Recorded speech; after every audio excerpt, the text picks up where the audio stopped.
Hello, hello, and welcome to ENC 1101.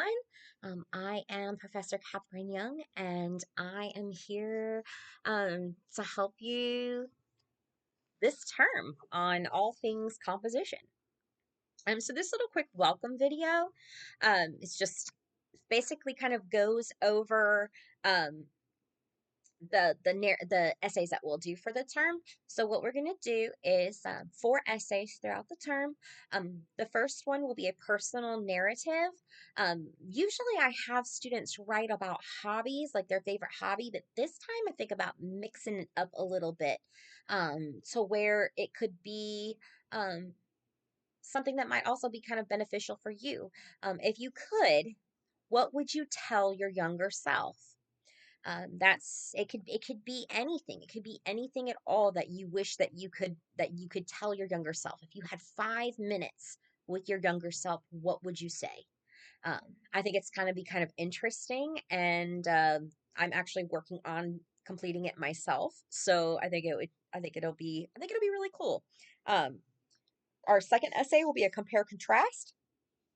Basically you will compare and contrast your topic. um, when it comes to choosing a topic, if you are able to compare and contrast it, then you are more than welcome to go with it. I don't really like to give topics just because I don't I want you to enjoy what you're doing. I know that not everyone likes composition, so um, I want to make it as gainful, I guess is what I'm trying to say. I want you to be able to gain as much as you can from the course.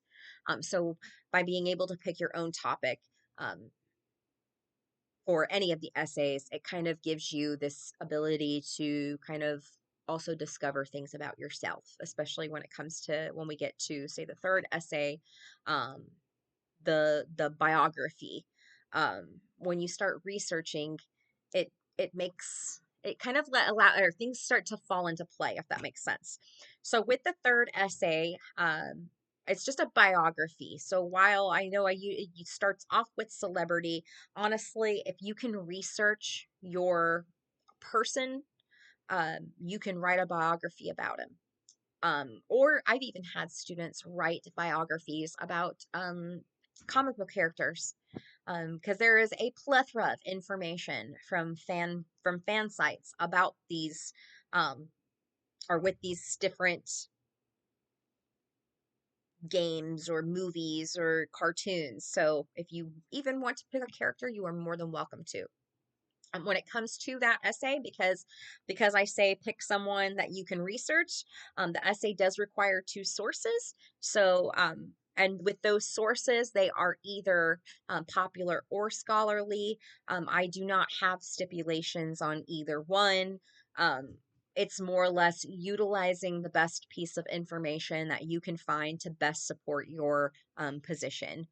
um, as long as it is not an opinion based article, um, and it has some substance behind it, like facts and figures and stats, um, then it's pretty much good to go. And that can even be found in popular sources. And we'll get to that whenever we get down the line.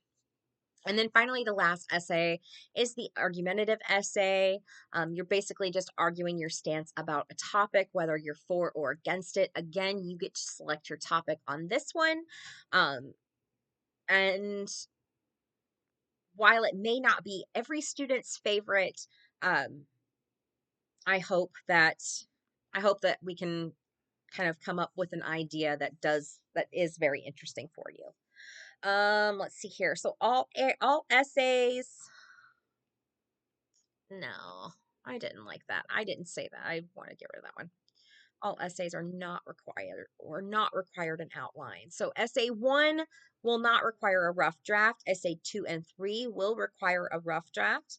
Essay 2 and 3 outlines are for extra credit purposes. Essay 1 and Essay 4 will not require peer reviews, but Essay 2 and 3 require peer reviews. So, with the first essay, the personal narrative, I am not asking for a rough draft. I am asking for um, excuse me, I am asking for um, the final draft. Now with essay one, there is a revision assignment. Um, so in all honesty, yeah, the revision assignment's not so much a rough draft. So essay two and three, they do require a rough draft. This kind of gives me an idea of where you're going. The first essay, I just want to see what your revisions look like how you would revise a rough draft.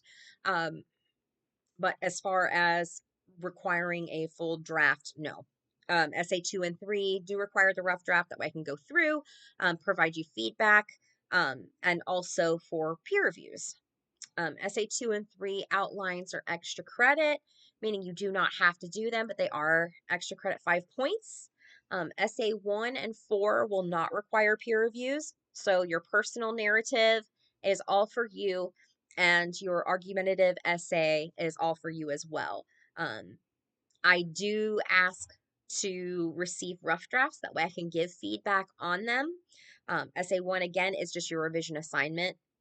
So it's not so much a rough draft as it is just your areas of idea. But again, we will get to that when we get to that. I don't want to jump too far ahead. Um, but essay two and three, so your compare and contrast and your biography do require peer reviews. And we'll talk more about that down the term. I know this is a lot of information right up front. So it's just, we will make our way there. Let's see here. There is a getting started little snippet. Um, let's see here. Basically, just says that I respond to emails quickly. I try not to ever let a message go 24 hours without responding. I have notifications on my phone, so usually anytime I get an email or anything, I'm pretty quick to know. The syllabus is located under the Getting Started module, and the tentative schedule is located on the home page. So for the home page, jump to the tentative schedule. Did I not post the tentative schedule? Oh, I will post the tentative schedule. My apologies. So there will be a tentative schedule. Actually, let me just pause this. Okay, my apologies. I just have not uploaded it yet. I think I've still got the last week that I'm trying to fill out. So basically, it's going to just go through of what's being covered um, by week. So this week, obviously, has just been welcome to the class. You guys have looked over the syllabus, attendance quiz, introduced yourselves. Week two, so starting tomorrow, we'll start diving into the writing process and talk about that first essay. Week three, we'll go over revision. Week four, we will introduce the second essay. Week five, there'll be a peer review. Week six, biography. Um, Oh, yeah. Okay. This is also something that I thought about trying out this term as well. And I kind of want to get a read on everyone's opinion before kind of implementing this. So for essay three, I kind of recently thought that it might be a little bit easier, or a little bit more conducive to other classes as well, if we crafted just a PowerPoint presentations for the biography. So instead of writing an essay per se, you would still need to write a rough draft. However, you would put together a presentation. Again, that right now is still up in the clouds. I will actually probably within the next couple of weeks send out an email to everyone individually to kind of get a read on how everyone's feeling about the term. And at that point, once we've kind of started writing the essays, I will see if everyone would prefer to do a presentation or a draft. For essay three, again, the reason why I have thought about the presentations recently is after speaking with other professors from other disciplines. Um, and I noted that a lot of those teachers really kind of utilize PowerPoints and putting together the information in that aspect. So I thought that it might be interesting to include um, something like that in our class. Because with this class, everything that you learn from in here, I want you to be able to apply to all classes. So, again, I will take a read on that in the next couple of weeks. So, as of right now, we'll just say Essay 3 biography. Um, week 7, research and evidence and works cited. Week 8 will be all about logical fallacy. Week 9 will be all about essay 4 and annotated bib.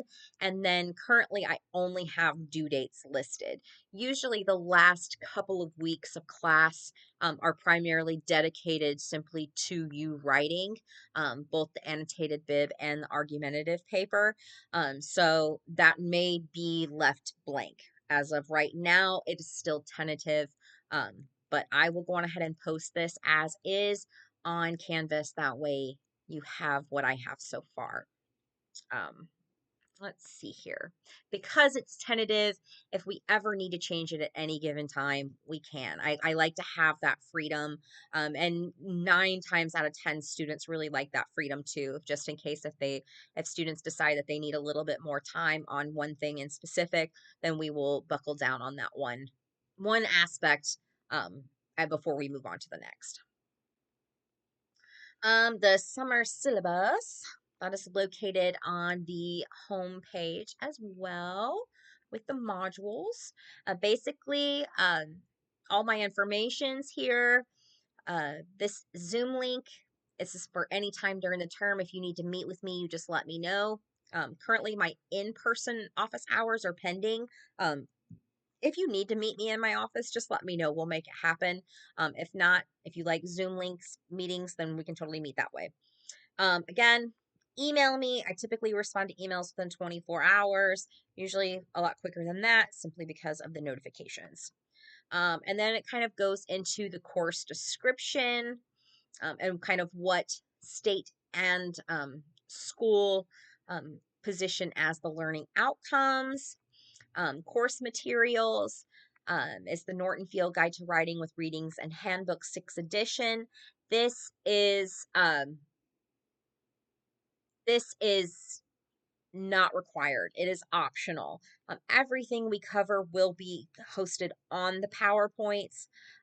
If you do need a book, just let me know. I have a few of them in my office. But just know everything that we cover. I've moved everything to online because this is our last term for the book. You can also, if you really also want to have a tangible copy, I know Chegg or other booksrun.com, they have book rentals and they're um, a lot more affordable than buying a brand new book and then not being able to sell it back. So just know that you don't have to worry about having a text.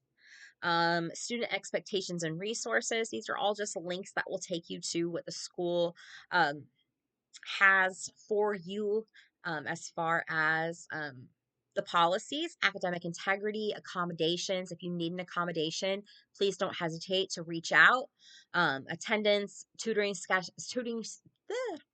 services, counseling services, student code of conduct, complaints, and rights and responsibilities. Makeup work. This is the summer. Usually, I know summer gets pretty crazy in the Panhandle. I think last term, um, my class looked up that over, I think it was 7 million people, kind of came down to the Panhandle, last summer. So it's a lot of people. I mean, it was some kind of arbitrary number like that. Like I had no idea that there would be that many people who would come just to the Gulf Coast. So I know that a lot of people have jobs and families, and so just know that I will accept makeup work. Um, just send me an email. If you're not going to have something in, just send me an email. Just let me know. Just keep in contact with me. And I, as far as like taking points off, I'm going to say, usually I have like a 2-day grace period, but because it's summer, I'm going to say like the late submissions are accepted. If you have too long of an extension, like an extensive period of time, then I would have to deduct points just for it being so late. But I've never had an issue like that really with a student. So, um, just get in touch with me. Let's just keep in communication. Assignments, gradings, schemes, and procedures. I have everything kind of listed on here. As far as personal narrative, what it's worth, the compare contrast, what it's worth, the biography, it's worth, works cited assignment, and then essay 4. There will be 3 different discussion posts throughout the term, and then we just have this introductory information. And then the final reflection. However, if you earn an A by summer's end, you will be excused from the final reflection. Um, Usually, if you end up like with below an A, the final reflection is to give you extra points to kind of let me see what you've taken from the term and for you to kind of bump up your grade as much as you can. This course is entirely online. Please provide your own devices. If you have any issues with tech, please don't hesitate to reach out, or you can even call um, you can call IT. Emergency college closure. Um, if anything crazy happens, like I don't like the 10-inch snowstorm that we had in January that was completely unexpected. The college will let everyone know via phone and text, I do believe, as well as email. So they're pretty good with letting us know if they have to close. For the class, I use Turnitin, which is just an online plagiarism detection and prevention service. It also um, hosts an AI detection as well. Um, I'm of the mindset that AI is here and it's never going to go anywhere. So let's try to utilize it with us. Like let's try to incorporate it into class. So due to the new updates um, via generative AI, I would like to look at your sources for essay 3 and 4 before you kind of dive into your essay, primarily to make sure that the internet is not leading you down some crazy path. So whenever we get to the research section, um, I go through AI and websites that are um, applicable, I guess. I did a little bit of research and it said that I do believe 60,000 articles a day are generated by AI, which is a little horrifying. I think that equates to like 10% of all publications, which is nuts, right? So I want to make sure that you are finding accurate information instead of something that's kind of pulling you down a different path. And again, we cover this later on in the term, so I want you to be able to kind of keep an eye out on um, AI in all things research. Um, I will allow AI to help with outlines and to assist with feedback on rough drafts. We will talk about that later on in class. Basically, you shouldn't use it as a crutch. It is just an algorithm. There's no flavor to it. It's very bland, and a lot of times it will give you wrong information. This past term, I have noted a lot of different quotations that didn't exist, articles that didn't exist, books that didn't exist, um, and it's not worth it in my opinion. You let's take the class, let's learn how to do this stuff. Let's utilize AI as needed to help supplement or to help just guide versus hold on to. And then reused papers are not permitted. And then that's it. And that is a welcome to class. And at the end of the syllabus, I have previous comments from students who say, who gave everyone a little bit of advice. So here is to a great term, and I'm ready to get started. Y'all have a good day.